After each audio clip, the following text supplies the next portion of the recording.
আসসালামু আলাইকুম everyone, welcome back to my channel Meghla cooking world. আজকে আমি আপনাদের সাথে খুবই মজাদার একটি রেসিপি নিয়ে হাজির হয়ে গেলাম, আর সেটা হচ্ছে ইলিশ মাছ সাদা করে রান্না করা রেসিপি।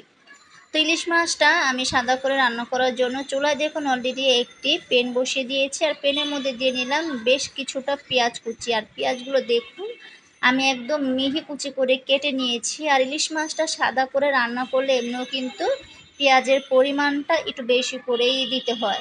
তারপর আমি দিয়ে নিলাম এখানে 10 থেকে 12টি কাঁচামরিচ ফালি। এখানে কিন্তু কাঁচামরিচের ঝালটা বেশি দিতে হবে, যেহেতু আমি এখানে গুঁড়ামরিচটা ইউজ করব না, সেজন্য কাঁচামরিচের ঝালটাই দিতে হবে। তারপর আমি দিয়ে নিলাম পরিমাণ মতো লবণ।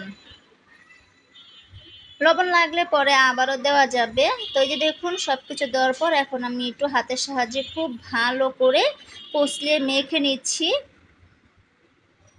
আর আপনাদের সাথে আমি ছোট্ট করে আরেকটা কথা শেয়ার করি।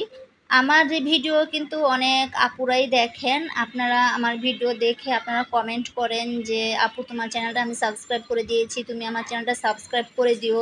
তারপর আমি তোমার বাসা থেকে ঘুরে আসছি, দয়া করে তুমিও আমার বাসা থেকে ঘুরে আসবা। আসলে আপনারা এই ধরনের স্প্যাম কমেন্টগুলো করবেন না। এই ধরনের স্প্যাম কমেন্টগুলো করলে আপনাদের চ্যানেলেরই কিন্তু প্রচুর ক্ষতি হবে। তাই দয়া করে নিজের হাতে নিজের চ্যানেলটা নষ্ট করবেন না। সবাই কিন্তু কষ্ট করে একটা ইউটিউব চ্যানেল চালায়, আর সবারই মনে ইচ্ছে থাকে আমার চ্যানেলটা একদিন অনেক বড় হবে, ভাইরাল হবে। তো ইউটিউব কিন্তু সব দেখতে পায়, সব বুঝতে পায়। আর আপনারা যারা পেজ নিয়ে কাজ করেন তারাও কিন্তু কখনো সাপ এই কমেন্টগুলো করবেন না, যে follow to follow, follow back me follow, এই সব ধরনের যদি আপনারা কমেন্ট করেন তাহলে কিন্তু পেজেরও অনেক ক্ষতি হয়। আপনার ভিডিও কোয়ালিটি ভালো করবেন, দেখবেন ইনশাল্লাহ আপনাকে ইউটিউব বা ফেসবুকে কিন্তু আপনার পেজটা বা আপনার চ্যানেলটা ভাইরাল করে দিবে।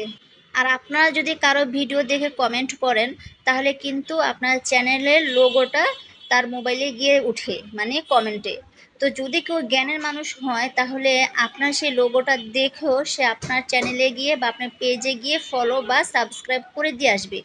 তো যাই হোক, আমি অনেক কথাই বলে ফেললাম ইলিশ মাছ রান্না করতে করতে। আমার আজকের কথাটা যদি আপনাদের কাছে ভালো লেগে থাকে তাহলে প্লিজ একটা গঠনমূলক কমেন্ট করে আসবেন। তো এই যে দেখুন কথা বলতে বলতে ইলিশ মাছ সাদা করে অলরেডি রান্না করা হয়ে গেছে। তারপর আমি একটি সার্ভিং প্লেটে সার্ভ করে নিয়ে আসছি। আমার আজকে ইলিশ মাছ সাদা করা রেসিপি আপনাদের কাছে কেমন লেগেছে অবশ্যই জানাবেন। আজকের মতো বিদায় নিচ্ছি। আসসালামু আলাইকুম।